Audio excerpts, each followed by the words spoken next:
Alhamdulillah baik. Alhamdulillah. Oke, Mas Bima. Mohon izin, Mas, untuk nanti PPT-nya, apakah Mas Bima yang akan menanyakan atau teman-teman bisa bantu, Mas? Dari saya aja nggak apa-apa. Oke, baik. Sekali lagi mohon izin, Mas Bima, waktu penyampaiannya akan berlangsung selama 50 menit, kemudian di 10 menit berikutnya akan ada sesi tanya jawab yang saya coba bantu pandu ya, Mas. Baik, Baik, untuk itu kepada Mas Bima, kami persilakan. baik. Terima kasih. Assalamualaikum. Selamat pagi. Salam sejahtera buat kita semua. Terima kasih untuk IPB yang sudah mengundang saya secara khusus di acara pada kali hari ini. Gitu ya. Ini kuliah yang ketiga ya. Sorry, pembekalan KKN tematik inovasi yang ketiga dan eh, saya merasa bersyukur gitu ya bisa bisa bergabung dengan rekan-rekan mahasiswa dan juga sivitas akademik dari IPB University. Karena memang pengalaman dan juga banyak hal yang coba saya lalui dengan IPB khususnya selama saya di dunia kerja, khususnya terkait dengan pengembangan masyarakat, terkait dengan pengembangan ekonomi maupun juga bagaimana kita bisa menciptakan added value dari program-program yang ada di masyarakat untuk menciptakan sebuah added value terkait dengan pengembangan karbon gitu. Dan perjalanan untuk pengembangan proyek dengan IPB University ini sudah dilalui antara Astra dengan IPB University dari tahun 2019 gitu. Awalnya kami dari Astra menggandeng IPB untuk membuat sebuah program pengembangan masyarakat berbasis desa dengan mengangkat nilai ekonomi dan produk-produk masyarakat. Kemudian berlanjut di tahun 2020 sampai tahun 2021, IPB punya banyak inovasi, salah satunya program yaitu program OVOC ya, One Village One CEO, yang kemudian dikembangkan lagi melalui program Desa Ekspor gitu di tahun 2020, 2021, 2022.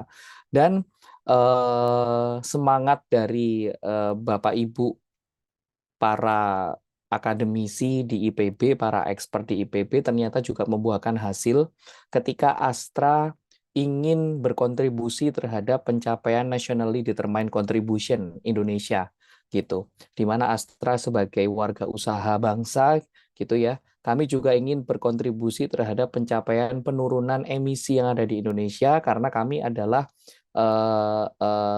apa namanya lapangan usaha juga, dunia usaha dan dunia industri juga yang tentunya turut berkontribusi terhadap peningkatan emisi yang ada di Indonesia.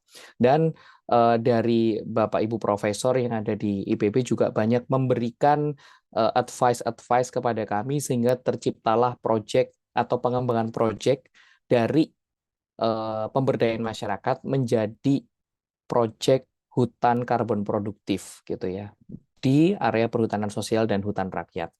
Tidak hanya terkait dengan pengembangan hutan karbon atau penurunan emisi gitu ya bersama dengan teman-teman IPB, tapi juga Bapak Ibu expert dan juga profesor-profesor gitu yang ada di IPB juga banyak memberikan advice kami terkait dengan proyek-proyek biodiversity atau keanekaragaman hayati.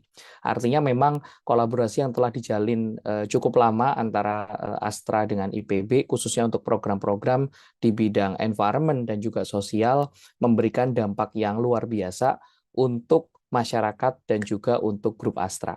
Dan banyak direksi-direksi dan juga manajemen-manajemen grup Astra yang juga alumni IPB juga gitu. Artinya memang hubungannya tidak hanya terkait dengan proyek gitu ya, tapi terkait dengan kekaryawanan juga banyak top-top manajemen yang ada di grup Astra menempati posisi-posisi strategis di grup Astra itu sendiri dan itu adalah alumni IPB. Itu mungkin awalan singkat gitu ya, bagaimana Astra kok bisa sih membuat proyek atau ketemu dengan IPB. Di sini pada kesempatan kali ini saya akan menyampaikan terkait dengan program pengembangan hutan karbon produktif atau yang di kami disebut sebagai Astra Social Forestry Carbon, di mana memang ini sebagai bentuk inisiasi Astra atau tanggung jawab Astra untuk meningkatkan value sosial yang ada di masyarakat, tapi juga ingin mengembangkan nilai-nilai ekologi yang ada di lingkungan. Dan tentunya kami ingin berkontribusi terhadap pencapaian NDC Indonesia, gitu yang memang nantinya kita akan bareng-bareng capai di tahun 2030 atau mungkin bisa mencapai net zero emission gitu ya. Kalau di pemerintah di tahun 2060. Saya coba share screen.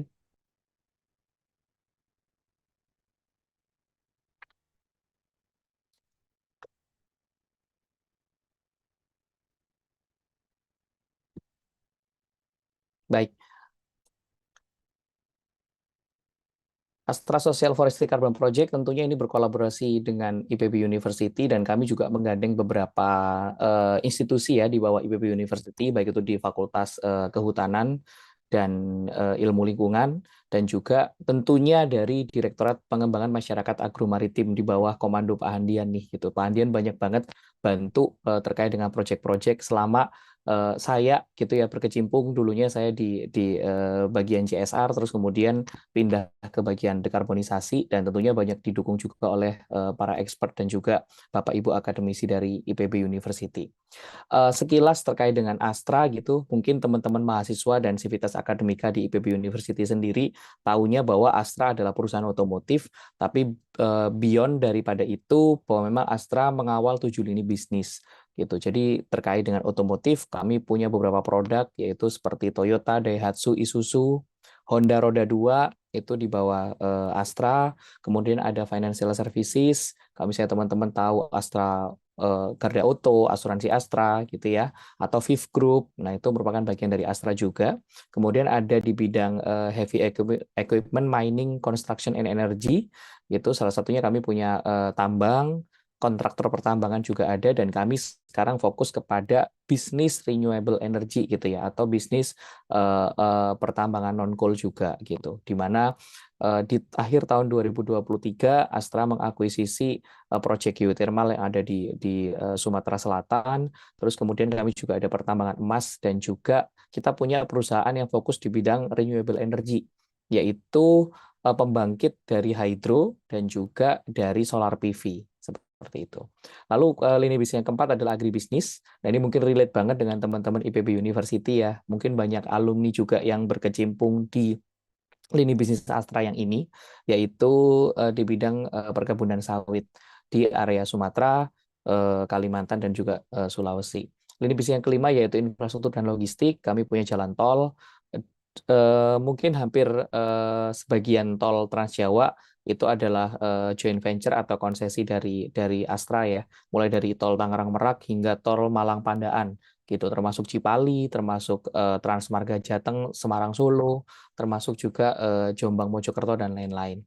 Lalu ada bisnis IT, dan yang terakhir adalah bisnis properti. Total perusahaan di Astra ada 283 perusahaan dengan lebih dari 200.000 karyawan yang bernaung di bawah Astra.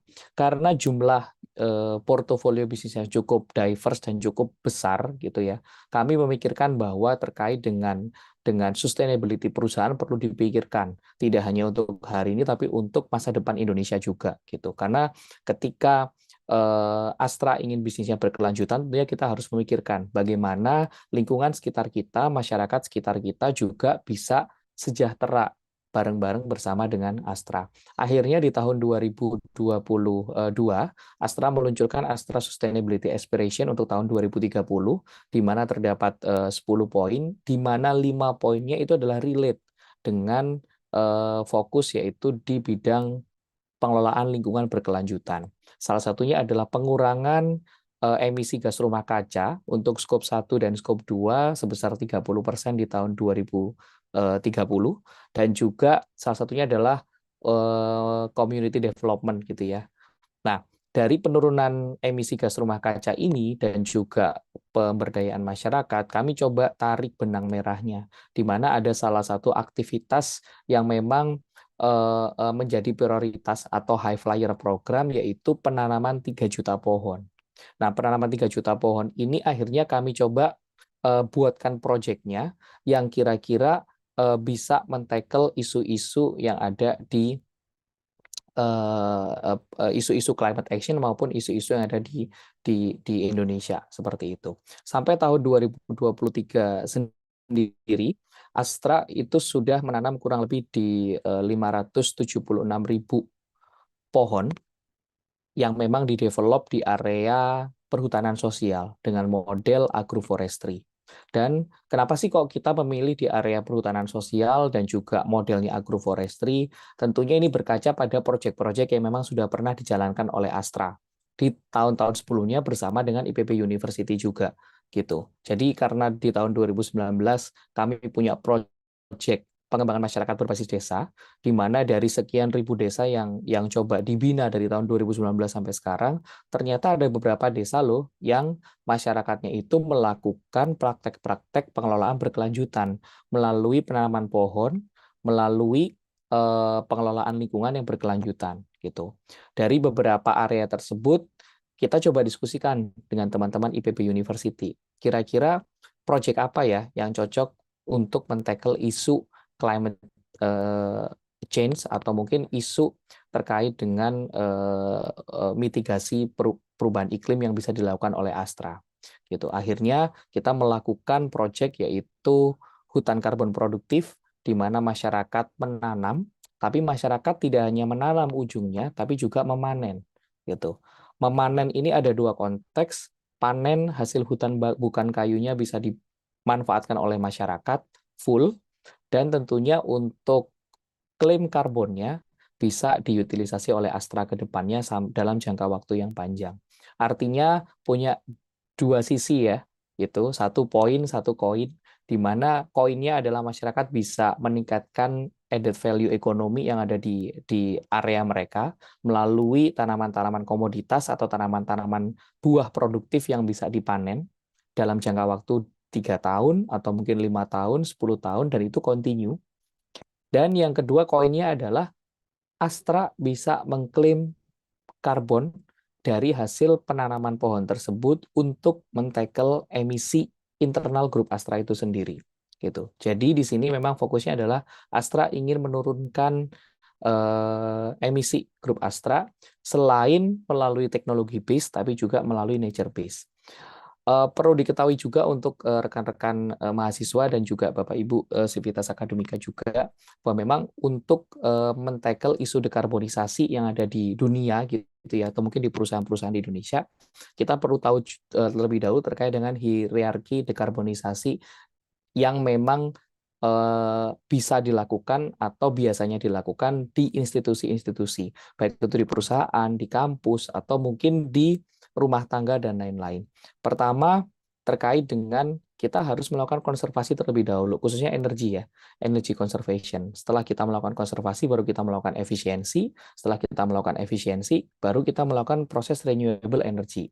Ketika 3 tahap ini sudah kita lakukan dengan maksimal, contohnya efisiensi misalnya, kalau misalnya di kampus berarti melakukan efisiensi, oke, ketika siang hari area-area yang memang dengan fasad atau dengan pencahayaan cukup, berarti lampu tidak perlu dinyalakan. Itu salah satu bentuk efisiensi. Itu renewable misalnya. Oke, kalau selama ini listrik digunakan dari PLN, nah sekarang mungkin kalau misalnya di kampus sudah memix gitu ya sumber energi listriknya menjadi lebih renewable, misalnya dengan utilisasi solar PV gitu, yang memang sekarang peraturan dari pemerintah melalui Permen ESDM sudah cukup mudah gitu ya untuk utilisasi solar PV mix and match antara listrik konvensional gitu ya dengan solar on grid di atap-atap gedung. Nah, ketika upaya efisiensi dan renewable energy ini sudah dilakukan mentok atau sudah maksimal banget, upaya terakhir yang bisa dilakukan adalah melalui offsetting gitu. Dan ini sebagai bagian proyek hutan karbon produktif antara Astra dengan IPB ini sebagai bagian dari upaya carbon offset. Karena teknologi base sudah kita lakukan melalui renewable energy di internal perusahaan grup Astra, switching teknologi juga gitu ya dengan pemasangan solar PV dan lain-lain. Upaya efisiensi energi juga sudah kami lakukan melalui energi audit, melalui penggantian alat, melalui minimisasi proses kerja sehingga energi yang dibutuhkan lebih efisien. Masih ada sisa emisi yang perlu kami hapus gitu. Nah, sehingga kita melakukan upaya offsetting melalui hutan karbon produktif berbasis nature base. Saat ini proyek social forestry carbon ini tersebar di beberapa wilayah dari Sumatera hingga Yogyakarta. Di Sumatera sendiri kita fokus di area Samosir, di sana ada 125 hektar, bekerja sama dengan kelompok tani hutan. Ada 2 kelompok tani hutan yang ada di Samosir, yaitu kelompok tani hutan Siloraja dan Tusam Mandiri. Gitu. dan juga kami berfokus di area Jawa. Di area Jawa, kenapa area Jawa? Karena memang cukup banyak area-area potensi perhutanan sosial di area Jawa. Di tahun 2023 kurang lebih ada potensi 1,1 juta hektar gitu ya area KHDTK yang mungkin bisa dikolaborasikan menjadi sebuah proyek perhutanan sosial gitu ke depannya. Nah, di area Jawa sendiri khususnya di Jawa Barat dan Jawa Tengah serta Yogyakarta gitu ya, kami sudah mulai proses ini sebenarnya jauh sebelum tahun 2022. Tapi memang sebelum tahun 2022, proyek yang kami lakukan bukan proyek untuk pengembangan hutan karbon produktif, tapi pure untuk proyek konservasi. Itu kami mulai di Bogor dan juga di Yogyakarta. Di Bogor sendiri kami bekerja sama dengan perhutani untuk pengembangan konservasi hutan di area Hambalang seluas 200 hektar. Fokusnya adalah kami ingin menghijaukan kembali area Puncak 2 tersebut. Kami mulai menanam tahun 2013 sampai tahun 2017, kurang lebih selama 4 tahun, di mana 200 hektar tersebut ditanam dengan 175.700 pohon, yang terdiri dari 4 jenis pohon, yaitu pinus, kaya, puspa, dan rasa mala. Dan amazing-nya adalah di area 200 hektar ini, keseluruhan area sudah tercover dan sekarang sudah tutupan lahannya sudah sangat tinggi gitu ya. Jadi sudah kerapatan pohonnya, kanopinya sudah sangat bagus di area Hambalang, di area Haroto Pusako Astra Perhutani Forest namanya ada di sana. Di sana kami juga melakukan pemetaan biodiversity juga, dibantu dengan IPB University juga gitu ya. Dan kami juga menemukan fakta-fakta baru di mana di area Hambalang tersebut, di area kerjasama antara Astra dengan perhutani tersebut, banyak ditemukan spesies fauna-fauna langka yang memang muncul akibat proses konservasi atau reforestasi area yang ada di sana yang kami lakukan dari tahun 2013 sampai 2017. Pengakuan masyarakat di sana, kalau mungkin dulu tahun 2016 para petani-petani yang melakukan penanaman tidak pernah melihat elang Jawa gitu. Tapi dari tahun 2018, 19, 2020 sudah ditemukan individu-individu elang Jawa di dekat area Haroto Pusako Astra Forest Perhutani yang ada di sana gitu. Karena memang di sana ada goa kecil, ada sumber mata air, dan ditemukan ada beberapa individu elang Jawa. Ini sebagai bukti bahwa memang proyek konservasi ini punya impact gitu ya. Nah, kemudian di Yogyakarta juga kami bekerja sama dengan UGM. Kita mengembangkan proyek penanaman juga konservasi dengan penanaman jati mas, jati mega, dan juga gayam gitu seluas 84 hektar, kurang lebih pohonnya ada 80-an ribu pohon. Seperti itu. Kemudian khusus untuk proyek hutan karbon produktif sendiri, kami mengembangkan beberapa area di Jawa itu sendiri. Di Jawa Barat ada di Garut, Cianjur, Sukabumi. Kemudian di Jawa Tengah ada di Banyumas. Di Garut, Cianjur, dan Sukabumi sendiri itu total areanya ada 925 hektar. Kami full bekerja sama dengan komunitas, dengan lembaga masyarakat desa hutan, dan tentunya dengan IPB University. Begitu. Dan di ketiga kabupaten ini kami memang ingin punya cita-cita gitu ya, supaya bisa mengembangkan sabuk konservasi hijau di area selatan Jawa Barat. Dan ini tentunya punya impact yang cukup besar karena memang yang kita kembangkan adalah berkolaborasi dengan petani lokal, dengan komunitas lokal, lembaga masyarakat desa hutan, dan tentunya ke depannya kita akan jaga area-area ini selama 20 tahun ke depan. Karena kami akan melakukan panen klaim karbonnya di 20 tahun ke depan. Begitu juga yang di area Banyumas, itu di area Purwokerto, dekat Batu Raden. Nah, kami juga bekerja sama dengan kelompok tani hutan atau kelompok perhutanan sosial yang ada di sana. Saat ini memang proyek yang kami lakukan ada 2 jenis. Yang pertama yaitu reforestasi atau penanaman maupun aforestasi gitu ya. Jadi kita melakukan penanaman pohon bersama dengan petani, di mana kami juga memikirkan supaya petani itu bisa mengutilisasi produk akhirnya gitu. Jadi dari hasil tanaman-tanaman yang ditanam, yaitu tanaman komoditas, buah produktif, bagaimana petani nanti bisa melakukan panen. Itu kami juga memikirkan bagaimana proses hilirisasinya. Yang kedua, proyek yang kami lakukan yaitu kami mengajukan metodologi baru. kepada Kementerian Lingkungan Hidup dan Kehutanan terkait dengan project offset ini. Karena balik lagi bahwa ini adalah untuk internal offset emission, tentunya di sini Astra belum atau tidak melakukan jual beli karbon terlebih dahulu karena kami ingin menutup sisa-sisa emisi yang memang sudah dihasilkan oleh Astra nanti di tahun 2030 atau mungkin 20 tahun lagi melalui proyek ini. Sehingga perlu ada metodologi yang perlu kami ajukan dan ini kami juga dibantu oleh IPB University melalui expert-expertnya melakukan negosiasi, melakukan perhitungan, melakukan pengajuan dokumen rincian aksi mitigasi kepada KLHK terkait dengan model reforestasi dan juga aforestasi berbasis agroforestry di beberapa area dari Samosir sampai Banyumas ini. Dan tentunya ini menjadi sebuah challenge yang luar biasa karena memang proyek ini apa namanya dikerjakannya dengan paralel ya gitu. Satu, kami harus memikirkan bagaimana petani dan kelompok masyarakat tetap bergulir melakukan proses penanaman tanpa melakukan penebangan, tanpa melakukan pembakaran, dan praktek-praktek penanamannya harus sustainable gitu, sustainable agroforestry dengan penggunaan pupuk organik dan lain-lain, termasuk juga proses-prosesnya harus ramah lingkungan.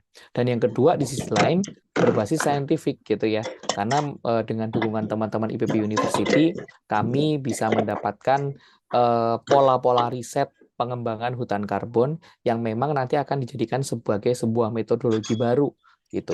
Mungkin tidak hanya untuk Astra saja, tapi metodologi ini nantinya bisa menjadi acuan gitu ya bagi institusi lain, mungkin IPB ketika nanti mau fokus kepada pengembangan nilai ekonomi karbon berbasis masyarakat bisa menggunakan metodologi ini gitu. Artinya Astra dan IPB sama-sama mengawal untuk pecah telur lah supaya metodologi baru yang nanti ada di KLHK bisa di approve atau disetujui model-model seperti ini.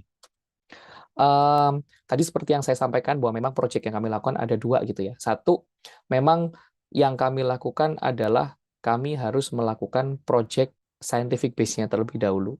Dan di sini teman-teman Fakultas Kehutanan dari tahun 2022 sudah melakukan kajian-kajian bagaimana model penanaman yang cocok gitu. Sehingga ketemulah kesimpulan waktu itu dibantu oleh Prof. Dodi juga gitu ya, oleh Pak Nares dan lain-lain, ketemulah satu kesimpulan bahwa agroforestry ini adalah model yang paling cocok gitu ya untuk melakukan program internal offset berbasis masyarakat.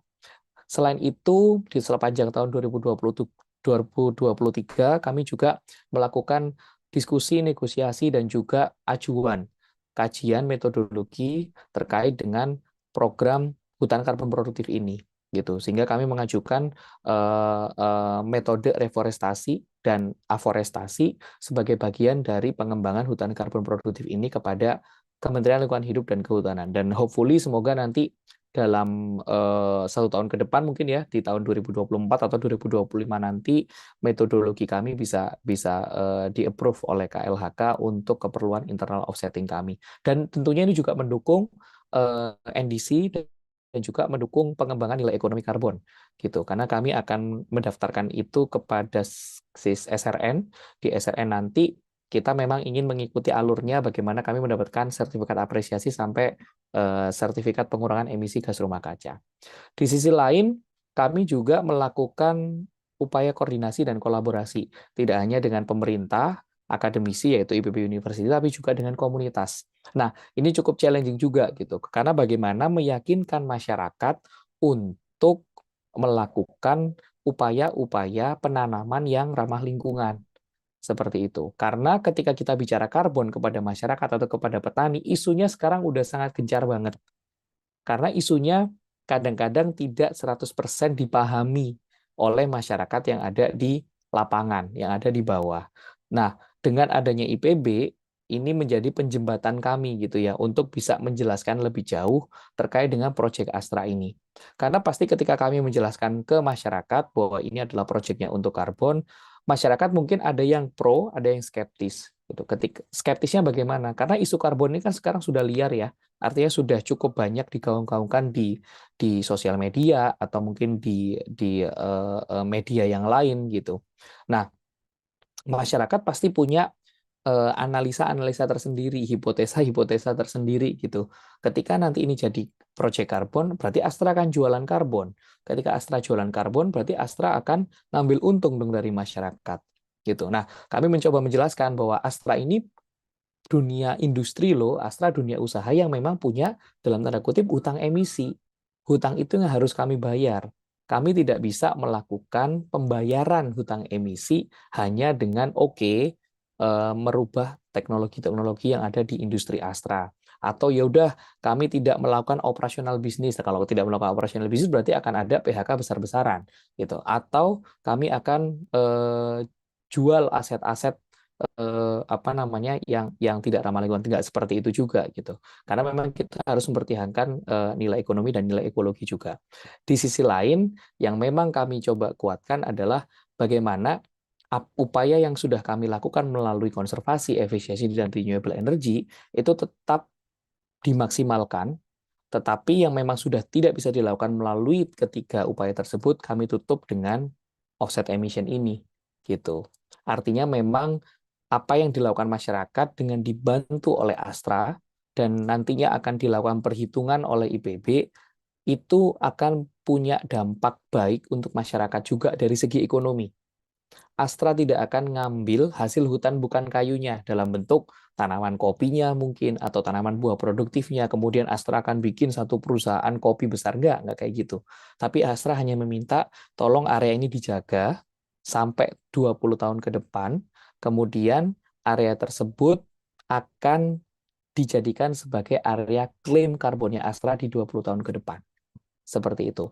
Hal-hal ini yang menjadi challenge terbesar bagi Astra dan tentunya IPB ketika kami berhadapan dengan masyarakat itu. Dan kami juga berupaya untuk berkolaborasi dengan lintas kementerian juga, tidak hanya KLHK tapi juga dengan kementerian terkait gitu ya, Kementerian Koperasi itu terkait nanti dengan badan usaha atau lembaga ekonomi dari masing-masing kelompok perhutanan sosial ini seperti apa ke depannya ketika mereka melakukan proses hilirisasi produk, sehingga memang harus dipertimbangkan. Ilustrasinya adalah ketika kita melakukan penanaman di area-area tadi dari Samosir sampai Banyumas, kami melakukan penanaman fokus kepada 3 tanaman gitu ya, 3 pokok. Yang pertama adalah tanaman kehutanan, yang kedua adalah pohon buah produktif, dan yang ketiga adalah tanaman komoditas. Rata-rata kopi Arabica dan Robusta, di mana komposisinya 30% tanaman kehutanan, 30% tanaman buah produktif, dan 40% tanaman komoditas di dalam satu area tersebut. Dan ilustrasi ini yang dibuat oleh IPB juga gitu ya, untuk mengembangkan skema hilirisasinya. Karena kalau misalnya kita hanya mengembangkan proyek untuk hutan karbonnya saja, masyarakat pasti akan berpikir, sampai 20 tahun ke depan saya akan dapat apa? Saya akan makan apa dari area-area yang dikembangkan oleh Astra bersama dengan IPB ini. Oleh karena itu, kenapa di sini ada tanaman komoditas? Karena kalau misalnya kita nanam kopi, dalam jangka waktu 3-5 tahun, kopi itu sudah bisa siap panen. Artinya apa? Artinya 3 tahun ke depan, pasca kita tanam di tahun ini, petani bisa memanfaatkan hasil kopinya. Misalnya dari 1 hektar kopi, gitu ya, nanti cherry bean yang dihasilkan ada sekian kilo atau mungkin sekian ton. Dari sekian ton itu nanti proses hilirisasi yang dibutuhkan apa? Oke, kita ingin menjadikan kopi ini sebagai kopi ekspor gitu. Berarti harus dijadiin sebagai proses green bean, nanti sampai roast bean dan lain-lain gitu. Dan ini yang nanti akan dikolaborasikan juga bersama dengan Departemen CSR yang ada di Astra untuk menjadikan area-area hutan karbon ini sebagai program Desa Sejahtera Astra berbasis agroforestry yang sustainable. Tidak hanya tanaman kopi juga, karena ada pohon buah produktif juga di sana, sehingga tanaman-tanaman buah seperti alpukat, durian, atau mungkin tanaman-tanaman lain yang sekarang sedang dikembangkan ya, ada jeruk dan lain-lain, itu juga nanti akan diutilisasi hilirisasi produknya. Seperti itu.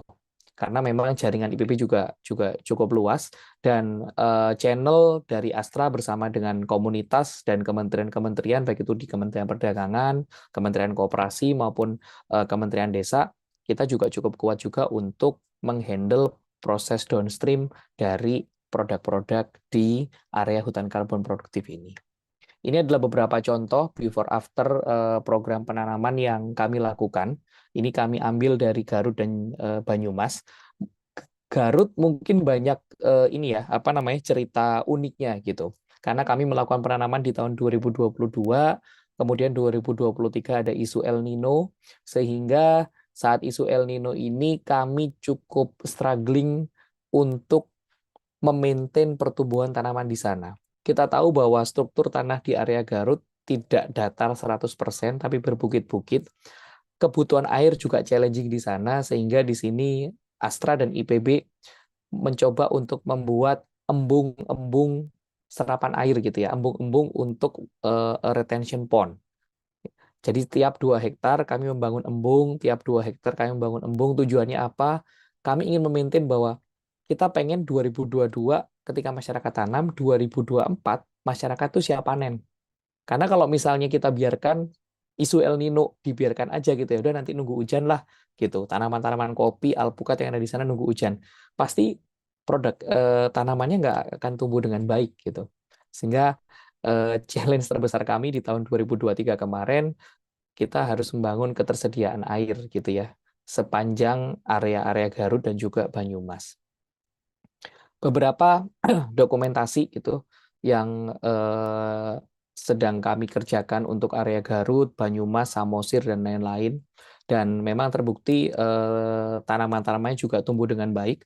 Kalau rekan-rekan lihat di gambar pojok kiri atas gitu ya, itu adalah salah satu bentuk bagaimana kelompok tani masyarakat bekerja sama dengan IPB gitu ya, dan kami membuat peta-peta jalur penanaman. Kalau yang bentuknya garis-garis itu adalah tanaman kopinya, sementara kalau misalnya ada lubang-lubang itu adalah tanaman kehutanan dan tanaman buah produktifnya gitu. Dan itu ada di pinggir jalan. Artinya ada potensi lain selain hasil hutan bukan kayu dalam bentuk komoditas yang bisa dijual. Mungkin kedepannya bisa dijadikan sebagai area wisata mungkin gitu, dengan potensi yang ada di area Garut, Sukabumi, Cianjur maupun Banyumas. Itu artinya memang potensinya cukup terbuka luas, dan tentunya proyek ini harus diyakinkan kepada masyarakat bahwa ini untuk peningkatan ekonomi masyarakat serta penguatan kelembagaan masyarakat. Gitu. Kalau misalnya kita memulai dari awalnya dari untuk proyek lingkungan terlebih dahulu, proyek karbon terlebih dahulu, balik lagi masyarakat di level petani butuhnya adalah untuk peningkatan ekonomi terlebih dahulu gitu. Meskipun sebenarnya ini untuk pengembangan atau peningkatan nilai ekologi yang ada di masyarakat. Kami coba melakukan perhitungan atau analisis direct dan indirect impact-nya, mengaca pada proyek-proyek desa ekspor kami sebelumnya. Jadi dari total area-area yang kami kembangkan dari Samosir, Garut, Sukabumi, Cianjur, dan Banyumas, untuk downstream product value dari produk kopi sendiri, itu kalau misalnya nanti saat panen di tahun 2024-2025 bisa mencapai 10 miliar rupiah totalnya gitu ya untuk produk green bean itu sendiri. Dan kalau misalnya kita lihat sampai 20 tahun ke depan, total dari 1.155 hektar yang ada di Samosir, Garut, Sukabumi, dan Cianjur, serta Banyumas, itu total proyeksi karbon yang bisa diserap kurang lebih ada 491.000 ton CO2 ekivalen. Artinya memang direct dan indirect impact dari program ini cukup besar, dan memang challenge serta beberapa obstacle gitu ya dari program ini juga cukup besar juga.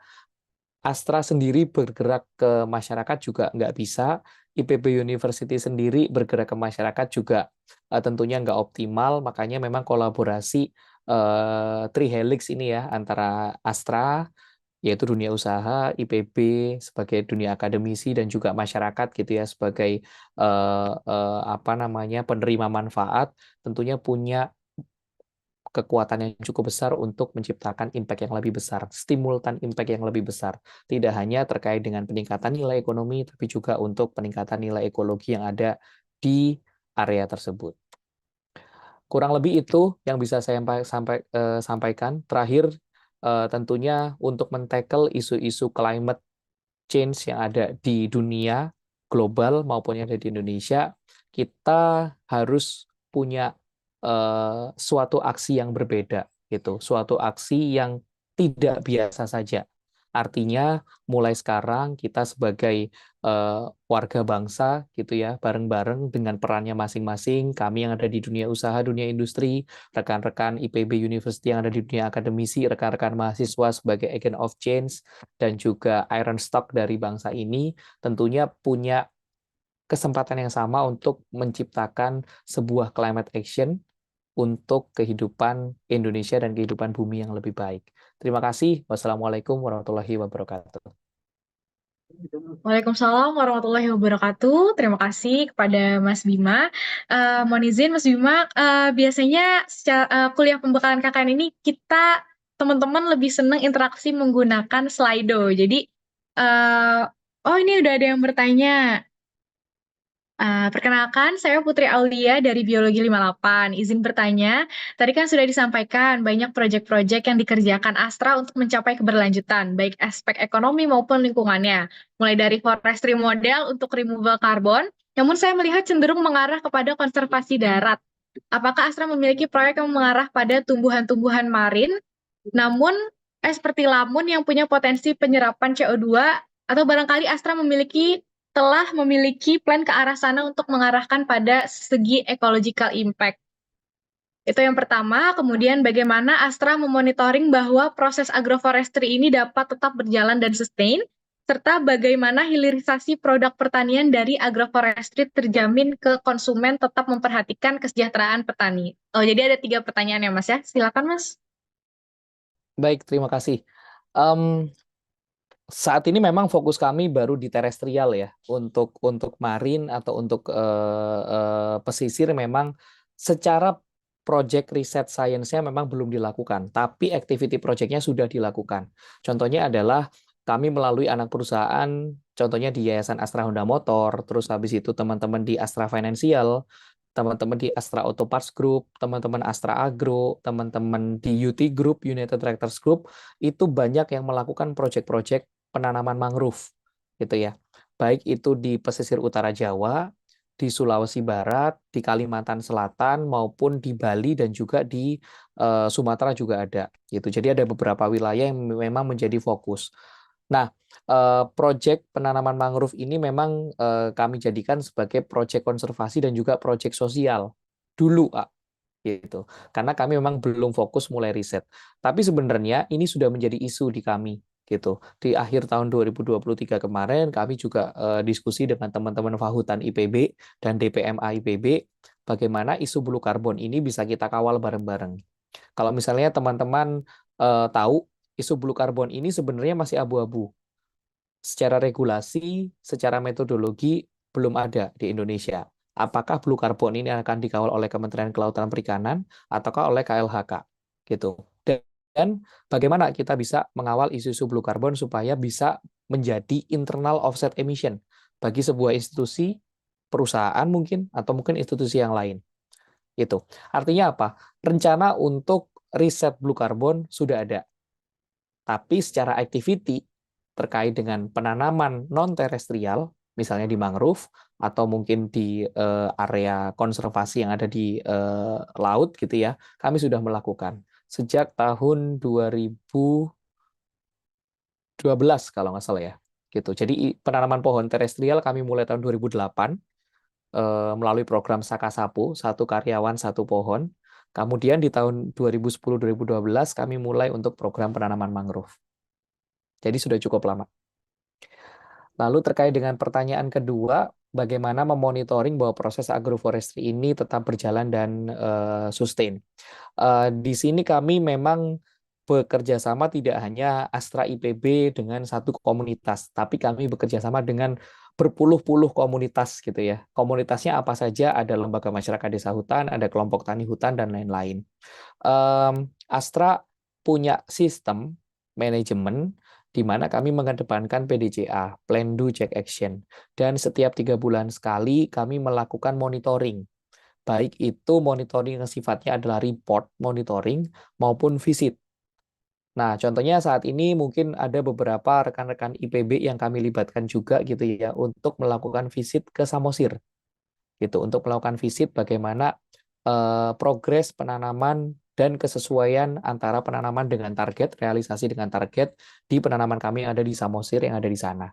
Gitu. Jadi memang proses monitoringnya kita lakukan sangat-sangat ketat.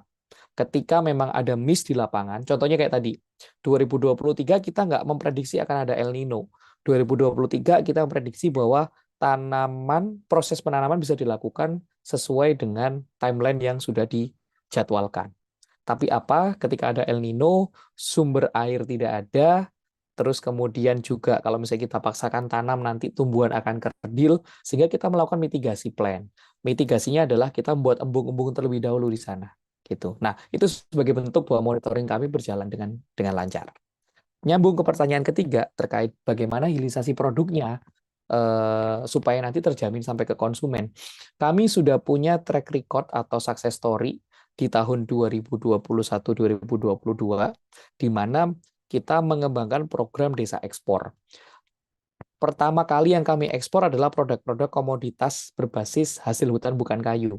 Ada kopra, yaitu dari kelapa ya, kopra edible. Terus habis itu ada kopi, ada produk-produk rempah-rempah, ada beras organik dan lain-lain.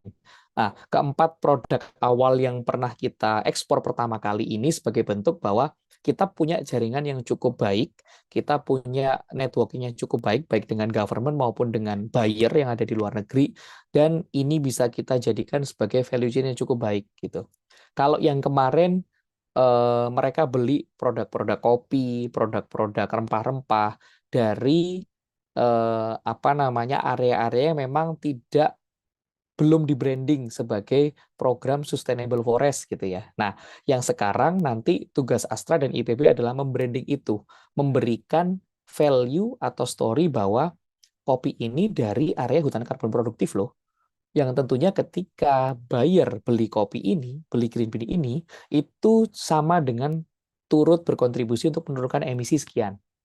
Karena yang kami lakukan adalah memang ramah lingkungan, gitu, tidak menggunakan pupuk kimia. Dalam proses pematangan lahan, dalam proses perataan lahan, kami juga tidak menggunakan mekanisasi, gitu ya. Semuanya memang digunakan untuk tujuan sustainability, seperti itu. Baik, terima kasih Mas Bima atas jawabannya. Semoga menjawab ya untuk saudari Putri Aulia Ramadhani dari G3. Selanjutnya, mungkin rekan-rekan panitia mohon izin, mungkin bisa di-share atau di-share screen slide-nya. Dan ada pertanyaan Mas dari saya sambil menunggu slide. Mas, saya setuju banget terkait challenge keadaan alam ya Mas ya. Kemarin saya juga sempat ke Garut sama Pak Handian dan benar-benar ngelihat langsung embung-embungnya, terus juga ngelihat selang-selangnya mengalir dari atas ke bawah dari bukit satu ke yang lain gitu. Nah, kira-kira Mas Bima mungkin ini berguna juga untuk teman-teman nanti KKN selain challenge alam gitu. Nah, untuk kegiatan pengabdian kepada masyarakat ini kira-kira challenge apa lagi Mas yang bakal dihadapin sama teman-teman dan bagaimana mitigasinya Mas? Baik, mungkin challenge terbesar kami saat ini adalah bagaimana kami memastikan bahwa proyek ini itu sesuai dengan metodologinya dan bagaimana kami bisa meyakinkan terhadap government atau validator gitu ya bahwa memang apa yang kami lakukan ini punya impact dan bisa dijadikan sebagai sebuah metodologi baru. Itu mungkin challenge terbesar karena proses penanaman ini sudah hampir berakhir untuk proyek pertama tahun 2022, di mana kami di situ mencanangkan ada 550 hektar di Samosir dan Garut. Di Garut ada 425 hektar, di Samosir 125 hektar, dan 2024 sudah masuk termin terakhir. Mungkin tinggal 20% penanaman. Gitu. Nah, challenge terbesarnya itu tadi. Bagaimana proyek 1, 550 hektar, bisa kami kawal dan kami jadikan sebagai kajian riset dan kajian metodologi yang bisa dipakai oleh kementerian, itu bahwa memang project ini itu bisa loh dijadikan sebagai internal offset emission. Itu yang menjadi challenge terbesar saat ini bagi kami ya, gitu. Challenge yang kedua adalah apa yang sudah ditanam benar-benar tumbuh, gitu. Karena kalau misalnya kita cuma nanam tanpa memperhatikan tumbuhnya, atau kita habis nanam nih tahun 2022, 2023 beberapa area di Garut ini bahkan di Samosir ya, itu tanaman kopinya udah berbuah, gitu. Tapi apakah kita hanya seneng, hanya dengan selebrasi panen raya perdana gitu. Enggak dong. Kita pengennya panennya nggak cuma sekali. Petani di sana bisa memanfaatkan panen kopi, alpukat, kemiri, durian, jeruk, dan lain-lain itu berkali-kali, bahkan sampai 20 tahun ke depan gitu. Itu yang menjadi challenge terbesar kedua kami. Gitu. Jadi memastikan apa yang ditanam tumbuh dan memastikan apa yang sudah ditanam itu tervalidasi proyeknya secara riset untuk menjadi sebuah metodologi.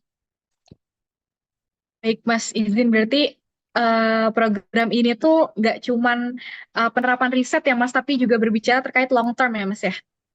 Ya, Oke, baik, Mas. Terima kasih atas jawabannya. Selanjutnya, Mas, ada dari Anonim ini, apakah PT Astra menghadapi kesulitan yang lebih besar dalam melaksanakan program pengurangan emisi karbon melalui proses aforestasi dibandingkan reforestasi? eh challenge di aforestasi lebih besar memang gitu karena di aforestasi hutan rakyat ya. Kalau di reforestasi kan rata-rata memang perhutanan sosial yang memang secara kelembagaan tanahnya itu tanah negara, masyarakat diberikan SK perhutanan sosial 35 tahun bisa diperpanjang satu kali jadi bisa 70 tahun gitu. Artinya secara security lahan sudah cukup secure, tinggal kita pilih kelompok perhutanan sosial atau kelompok usaha perhutanan sosial yang memang kredibel, prudent gitu ya, sesuai dengan value-value-nya Astra dan juga IPB seperti itu. Dan kalau misalnya ada apa-apa ya kita tinggal call atau mungkin kita tinggal diskusi sama KLHK gitu ya, sama PSKL bahwa memang KUPS ini ada masalah A, B, C, D, E.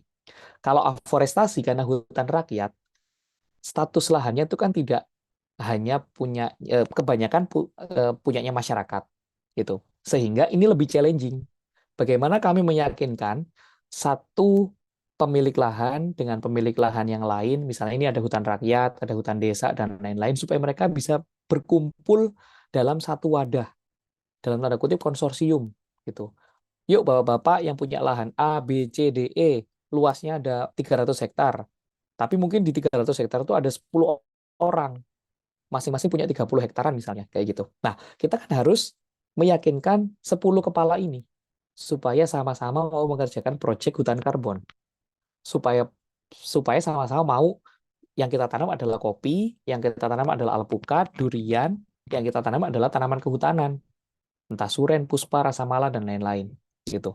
Padahal bisa jadi 10 orang ini mungkin punya pemikiran yang berbeda-beda. Oh enggak, saya mau nanam jagung.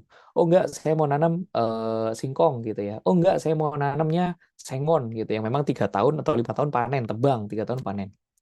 Challenging terbesarnya itu 2022 untuk proyek aforestasi Astra dengan IPB cukup challenging untuk menyatukan 10 dalam tanda kutip ya, misalnya ya, orang-orang yang memang memiliki area hutan hak atau hutan rakyat ini gitu. Dan alhamdulillah sudah terbentuk kelembagaannya dalam sebuah koperasi dan ini menjadi sebuah success story sendiri ke depannya gitu. Ketika kita mau replikasi di area lain, pola ini sudah ada. Baik, Mas Bima, pertanyaan terakhir, Mas. Ini nih, berhubung mahasiswa IPB akan melaksanakan KKN, apakah ada kesempatan untuk bergabung dan mengembangkan proyek-proyek di PT Astra, baik berkaitan dengan KKN kami nanti maupun di luar kegiatan KKN? Oke, karena memang beberapa program Astra, baik yang lingkungan maupun sosial itu bekerja sama dengan IPB University, sepertinya ini menjadi sebuah kesempatan gitu ya. Nanti kita bisa diskusi bareng-bareng lagi. Mungkin teman-teman yang ada di mahasiswa gitu bisa tanya ke teman-teman Bapak Ibu di DPMA. Mungkin ini jadi PR antara Pak Handian dengan saya gitu ya dan juga teman-teman di Departemen CSR. Ada proyek terkait dengan Desa Sejahtera Astra, ada proyek terkait dengan hutan karbon produktif. Kalau misalnya nanti memungkinkan kita bisa libatkan juga teman-teman mahasiswa untuk bisa berkontribusi gitu ya, entah dalam bentuk KKN atau dalam bentuk studi atau yang lain gitu. Karena kami juga butuh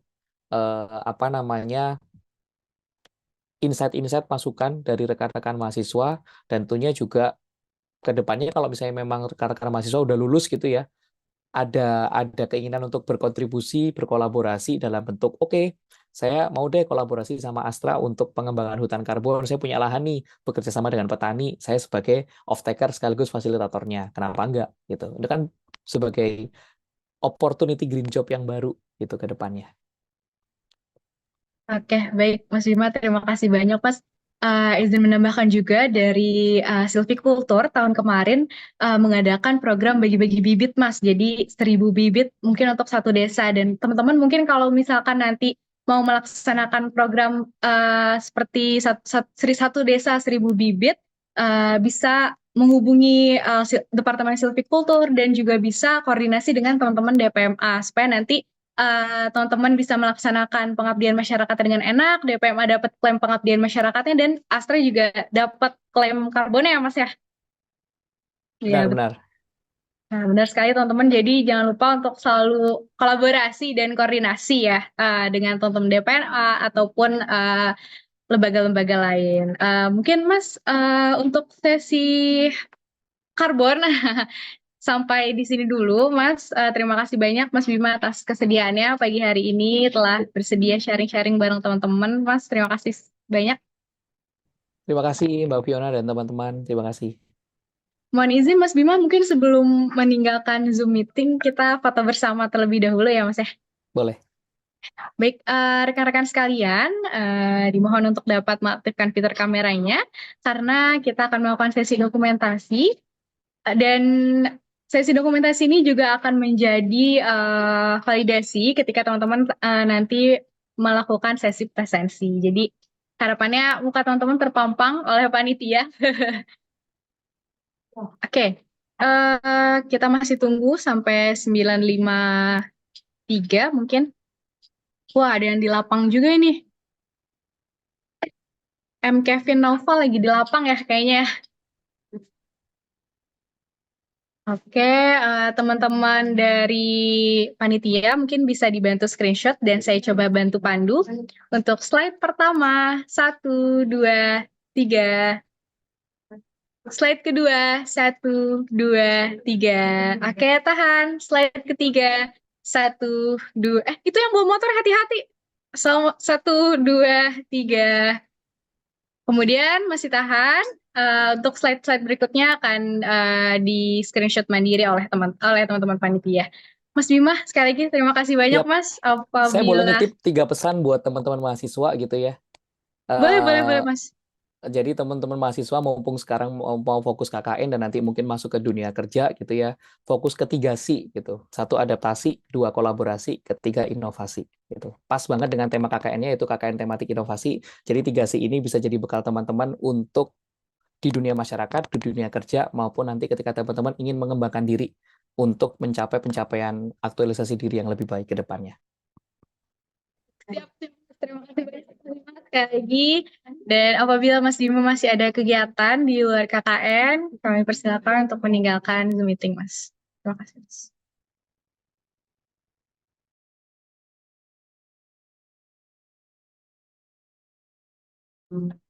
Rekan-rekan sekalian, sebelum kita melanjutkan ke acara berikutnya, kami persilakan untuk menyaksikan video berikut. IPB Digitani, Lumbung Informasi Pertanian. Mari bersinergi dan kembangkan diri untuk IPB University tercinta. Butuh jawaban cepat dan terpercaya dari para pakar IPB University tentang masalah pertanian secara luas? Atau butuh pelatihan dan sertifikasi untuk pengembangan diri? Jawabannya ada di IPB Digitani, platform konsultasi dan informasi berbasis digital.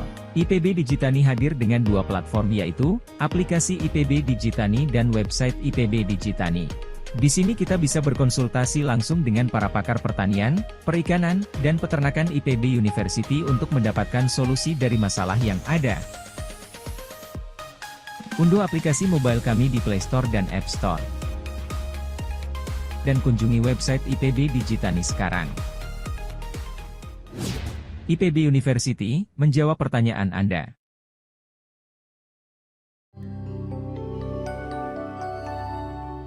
Cara mendaftar aplikasi IPB Digitani. 1. Buka aplikasi IPB Digitani, lalu klik menu login di pojok kanan atas. 2. Klik menu daftar di samping tulisan belum punya akun. 3. Isi data pribadi pada kolom yang tersedia. Untuk mahasiswa dan dosen IPB tidak perlu untuk mendaftar lagi, silakan langsung login menggunakan ID IPB Anda. 4. Ketika sudah mengisi data secara lengkap, klik daftar. Terima kasih, Anda sudah terdaftar sebagai pengguna aplikasi IPB Digitani. IPB University menjawab pertanyaan Anda.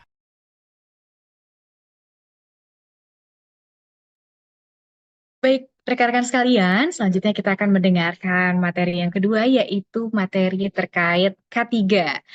Rekan-rekan sekalian, materi ini merupakan materi yang menurut saya sangat krusial karena nanti kita di lapang akan dihadapi dengan berbagai situasi dan alangkah baiknya kita tetap memperhatikan keselamatan kerja. Untuk itu, materi terkait K3 akan disampaikan oleh expertnya langsung, yaitu Bapak Dr. Hewan Aulia Andi Mustika MS.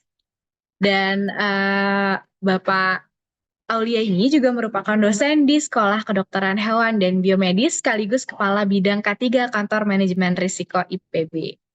Untuk itu, without any further ado, halo Pak Aulia, selamat pagi Pak. Halo, selamat pagi. Assalamualaikum. Waalaikumsalam Pak Aulia, Ya. bagaimana Pak kabarnya hari ini Pak? Alhamdulillah, Mbak. Sehat nih. Terima kasih. Ya, Baik Pak. Senang mendengarnya kalau sehat Pak. Baik Pak, mohon izin untuk penyampaian materinya. Apakah nanti PPT-nya akan di-share screen oleh Bapak atau teman-teman panitia bisa bantu Pak? saya bisa share mungkin, Mbak. Ya. Oke, baik. Mohon izin Pak, waktu penyampaian materinya akan berlangsung selama 50 menit. Dan kemudian 10 menit berikutnya akan ada sesi tanya jawab yang saya akan coba bantu pandu ya Pak. Baik, terima kasih, Mbak. Baik, untuk itu kepada Pak Aulia kami persilakan. Baik, terima kasih. Saya izin berbagi layar ya, Mbak ya. Baik Pak, Kemudian sudah terlihat ya. lihat Pak. Ya.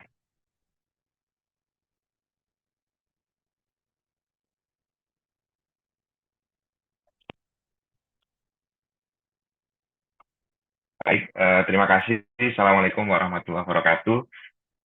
Selamat pagi ya.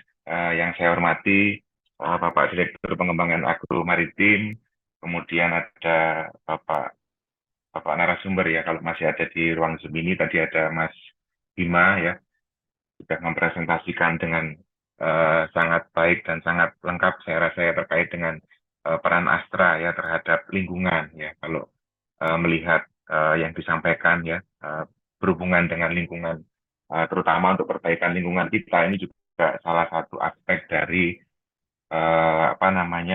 K3 ya. Kalau di IPB itu disebutnya adalah K3L. Jadi ada keselamatan, kesehatan kerja dan lingkungan ya. Dan tentunya juga dari mahasiswa ya, KKNT Inovasi ya. Sekarang ada bahan inovasi ya untuk mahasiswa tahun 2024. Jadi mohon izin untuk berbagi ya informasi terkait dengan keselamatan dan kesehatan kerja bagi mahasiswa KKNT Inovasi ya tahun 2024 ini sebagai kuliah pembekalan. Semoga nanti bermanfaat ya. Sebagai pengantar ya, jadi K3 ini adalah upaya yang bertujuan untuk menciptakan lingkungan kerja yang aman, ya, sehat, sejahtera, kemudian bebas dari kecelakaan, bebas dari penyakit kerja ya, serta pengendalian atau meniadakan potensi bahaya untuk mencapai tingkat resiko yang dapat diterima atau sesuai dengan standar yang ditetapkan. Nah, terkait dengan standar yang ditetapkan ini di IPB sebenarnya sudah ada legal aspeknya ya. Jadi yang pertama ada SK Rektornya terkait dengan komitmen IPB ya, dalam penerapan keselamatan dan kesehatan kerja dan lingkungan. Ini SK Rektor nomor 248 tahun 2020 ya. Kemudian juga ada SK Rektor pendampingnya, ini terkait dengan kami juga, itu terkait dengan penerapan manajemen risiko, yaitu nomor 245 tahun 2020. Ini dua bidang yang berbeda ya, manajemen risiko K3, manajemen risiko dan K3, tetapi ini saling saling beririsan dalam kegiatannya ya. Risiko juga ada bidang K3-nya. Kalau kita bicara tentang K3 tentu ada risiko bahayanya ya dan seterusnya. Nah, dari SK Rektor ini kemudian di IPB juga sudah dibuat.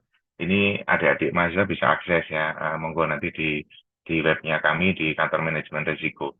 Nah, pedomannya di kantor kami juga sudah ada 2 ya, pedoman untuk sistem manajemen keselamatan dan kesehatan kerja serta lingkungan. Kita menyebutnya adalah SMK 3L dan manajemen risiko ya. Manajemen risiko ini terkait dengan risiko organisasi ya, tata kelola, sumber daya manusia ya, keuangan dan lain sebagainya.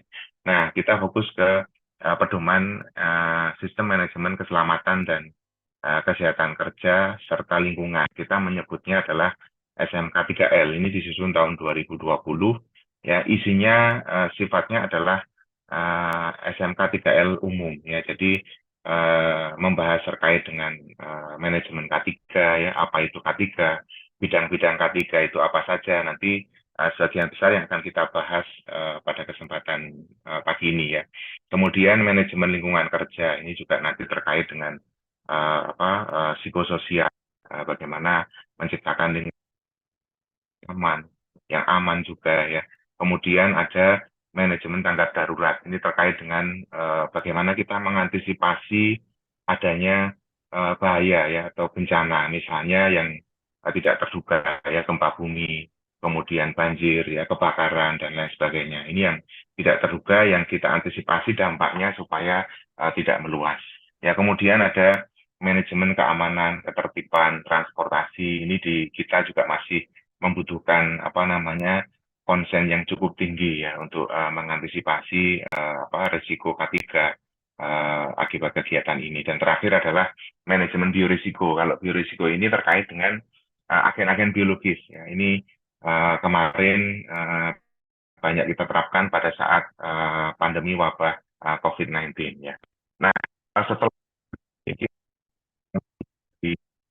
hanya untuk kita ya, nanti silakan apabila ini bisa jadi Anda nanti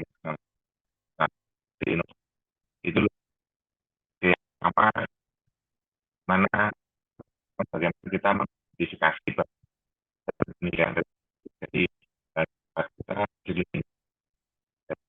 risiko yang juga ini caranya mengidentifikasi apa ya di sekitar terkait juga bagaimana kita prioritas mana yang paling tinggi yang bagaimana hanya ini akhir sesi ya dokumentasi kita atau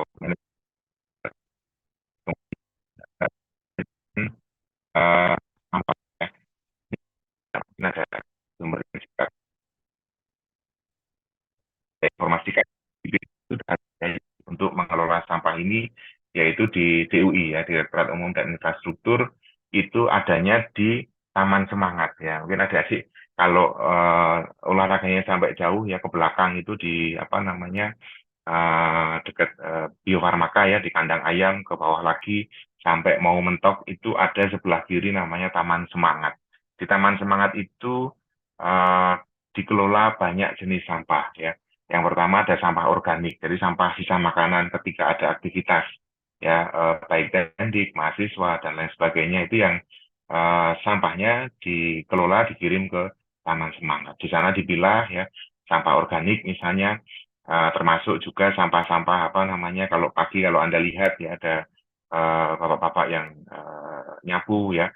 Nah, itu dikirim ke sana, diolah menjadi pupuk kompos, dan itu juga sudah dijual di BRI World yang di dekat Duta Berlian ya. Nah, kemudian sampah rumah tangga berikutnya kan ada plastik, styrofoam ya dan lain sebagainya. Itu juga di sana sudah diolah ya menjadi paving block ya. Sekarang sedang diuji daya tahannya ya untuk kemudian nanti ketika itu sudah lolos uji bisa digunakan oleh IPB atau mungkin oleh masyarakat. Ya, kita melakukan pendampingan ke arah sana. Dan yang berikutnya sampah yang cukup berbahaya itu adalah kita menyebutnya limbah B3 ya. Ini hasil kegiatan kegiatan belajar mengajar ya di laboratorium, ya di lapangan barangkali ya. Yang paling simpel contoh limbah atau bahan B3 ini adalah lampu neon TL yang panjang. Itu ternyata termasuk kategori limbah B3. Itu sudah kami bantu pengelolaannya di di DUI ya. Sudah ada bangunan khusus untuk penampungan sementara limbah B3 karena kita belum mempunyai kemampuan untuk mengolah limbah B3. Jadi sementara kita tampung diambil oleh pihak ketiga. Ya, kemudian juklak yang lain ini ada pengendalian COVID-19 ini yang kemarin karena ada pandemi ya, kita juga berperan aktif di sana sehingga muncul pada saat itu ya adanya surat edaran mengenai WFH ya, bekerja dari rumah, kemudian pembatasan keluar masuk IPB ya, pembatasan jumlah SDM yang bekerja dan seterusnya itu juga bagian dari kajian risiko di kantor manajemen risiko ya. Kemudian limbah biorisiko atau manajemen biorisiko ini terkait dengan bahan-bahan biologis ini banyak diterapkan di fakultas-fakultas yang banyak menyimpan sumber bahan biologi ya seperti bakteri ya, virus dan lain sebagainya. Nah, bagaimana dengan dasar hukumnya ya terkait dengan K3 ini? Yang pertama adalah Undang-Undang Nomor 1 Tahun 70. Ini tentang keselamatan kerja. Ini paling tua dan ada rencana untuk dilakukan revisi ya. Kemudian ada Undang-Undang Nomor 13 Tahun 2003 tentang ketenagakerjaan, Undang-Undang Nomor 11 Tahun 2020 tentang Cipta Kerja. Kemudian ada ini yang paling banyak diadopsi oleh industri, kemudian instansi pemerintah, yaitu PP atau Peraturan Pemerintah Nomor 50 Tahun 2012. Ya, ini tentang penerapan sistem manajemen keselamatan dan kesehatan kerja, atau kita menyebutnya adalah SMK 3. Ya, bagaimana dengan kementerian di kita ya, dari Kemendikbudristek? Nah, ini sedang proses untuk membuat semacam pedoman ya, atau petunjuk teknis ya, juknis kebetulan kami juga dilibatkan ya. Jadi mudah-mudahan tidak dalam waktu lama ini bisa diterbitkan sehingga ini bisa kita menjadi acuan kita ya dalam melakukan kegiatan sehari-hari di lingkungan kampus. Nah, ruang lingkup K3 sendiri ini yang paling sudah diterapkan dengan sangat baik itu adalah di lingkungan industri ya. Contohnya tadi mungkin di Astra di tempatnya Mas Bima tadi ini pasti divisi terkait dengan K3 itu sangat ketat sekali ya, karena ini adalah perlindungan utama untuk pegawai pekerja ya di kantor maupun di lapangan sehingga mereka dapat bekerja dengan aman, dengan nyaman ya, dengan tenang sehingga produktivitas kerjanya tentunya bisa meningkat. Nah, bagaimana dengan di perguruan tinggi ya, karena aturannya sedang berproses ya, kita mengacu ke aturan yang lebih tinggi ya di PP 50 tahun 2012.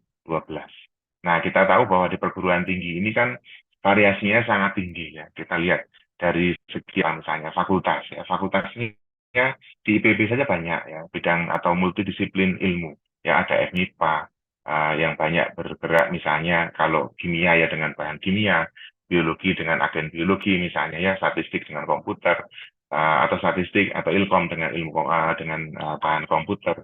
Kemudian di tempat saya ya di SKHB itu juga melibatkan banyak hewan ya, mungkin di peternakan juga sama, ada lab-lab terkait dengan obat ya, bahan kimia dan lain sebagainya. Nah, itu variasinya sangat tinggi, termasuk kegiatan praktikum di luar kampus ya. Mungkin juga salah satunya adalah kegiatan di luar kampus, ini ada KKNT ya. KKNT inovasi ini kan bagian dari kegiatan akademik ya, atau ya akademik yang dilaksanakan di luar kampus. Nah, sehingga ini butuh payung hukum yang jelas, yang baik, sehingga nanti ke depan ini akan menjadi pedoman kita bersama. Nah, mengapa K3 ya? K3 ini penting dalam kegiatan KKNT inovasi ya, mahasiswa dan masyarakat, atau agar mahasiswa dan masyarakat itu terlindungi ya dari bahaya yang menyangkut keselamatan ya, kesehatan kerja yang dapat diakibatkan oleh aktivitas Anda selama KKNT berlangsung ya, aktivitas mahasiswa, aktivitas masyarakat begitu ya, sehingga perlu tindakan preventif ya. Preventif ini adalah pencegahan. Nah, untuk melakukan ini tentunya kan kita harus mengetahui ya. Anda nanti pada saat di lokasi ya harus mengetahui kira-kira resiko yang kemungkinan terjadi apa saja ya, terutama terkait dengan K3 ini ya. Nah, bagaimana kita bisa mengidentifikasi resiko K3 ya? Ini yang paling penting ya. Yang pertama adalah kita memperoleh informasi atau kita berusaha memperoleh informasi yang terbaik dan terkini yang ada atau yang tersedia di lapangan. Ya, informasinya apa saja atau bagaimana? Ya mungkin yang paling mudah pertama ya kita observasi di lingkungan sekitar tempat tinggal Anda nanti itu ada apa gitu ya. Apakah berdekatan dengan misalnya sumber air ya, sungai, danau ya. Mungkin resikonya akan berbeda dengan kalau Anda KKNT di daerah pegunungan, bukit ya, dan lain sebagainya. Atau Anda bisa juga melakukan wawancara ya, bertanya ya kira-kira di sekitar sini itu ada potensi apa gitu ya, kegiatannya apa saja. Potensi risiko bisa kita identifikasi dari banyaknya aktivitas atau kegiatan yang ada di masyarakat ya. Semakin banyak kegiatannya ya, potensi risikonya kemungkinan akan semakin banyak ya. Mungkin dari web juga bisa kalau ada informasi yang bisa kita akses. Ya dari situ kita bisa mengetahui kegiatan, kemudian juga misalnya kondisi alam, kondisi lingkungan di desa atau kecamatan yang Anda tuju. Nah, dari situ Anda bisa melakukan identifikasi resikonya. Nah, ini contoh beberapa bahaya yang mungkin akan Anda temui nanti di lokasi tempat KKN berlangsung ya. Variasinya sangat tinggi, saya rasa, karena dulu juga pernah menjadi pembimbing KKN. Kebetulan saya di daerah Brebes itu di pinggir pantai ya, daerah pesisir. Mungkin juga budaya masyarakatnya juga akan berbeda ya dengan daerah yang di daerah dataran tinggi ya, pegunungan, bukit, atau mungkin daerah yang berdekatan dengan hutan atau hutan konservasi misalnya. Nah itu mungkin bahayanya akan berbeda-beda. Nah ini beberapa contoh bahaya yang bisa kita temui ya ketika nanti Anda berada di lokasi KKN ya. Misalnya dari awal ya, dari segi Anda perjalanan transportasi menuju ke lokasi. Bahaya pertama mungkin akan Anda bisa identifikasi ya seperti apa ya. Bahaya lalu lintas misalnya, kecelakaan lalu lintas yang bisa disebabkan oleh berbagai macam faktor, misalnya human error ya. Ada pengendara yang tidak menggunakan helm, berboncengan ya, lebih dari satu, kemudian parkir di tempat yang tidak semestinya. Kebetulan saya ambil di lingkungan IPB ya, kemudian antrian, ada yang menyerobot dan lain sebagainya. Itu beberapa potensi yang bisa membahayakan pengendara itu sendiri maupun orang lain ya. Bisa juga itu bisa menimpa kita tidak sadar atau tiba-tiba ya kita sudah benar pada jalan yang benar, tiba-tiba ada yang menyerobot antrian, yang mengagetkan kita dalam berkendara, sehingga ada crash misalnya, dan lain sebagainya. Itu harus kita identifikasi dari awal. Nah, kemudian apabila Anda misalnya punya keterampilan memanjat pohon misalnya di rumah ya, sudah biasa membantu ibunya, bapaknya begitu. Nah, di lokasi nanti KKNT, mungkin akan Anda menjumpai misalnya membantu yang punya rumah untuk mengambilkan hasil panen, dan seterusnya. Hati-hati, belum tentu jenis tanaman tingkat terus ada keinginan untuk aspek mungkin juga ada yang sebetulnya adalah ada kemungkinan juga oh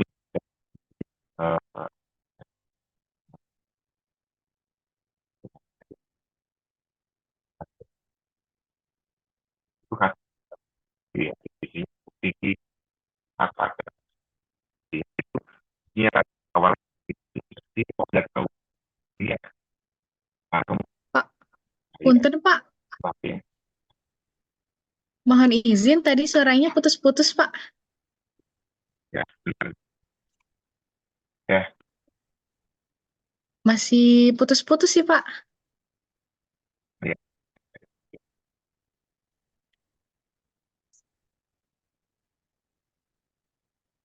bisa kan Pak?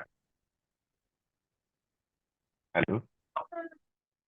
Mungkin masih putus-putus Pak, mungkin boleh off cam aja ya Pak ya, supaya suaranya lancar.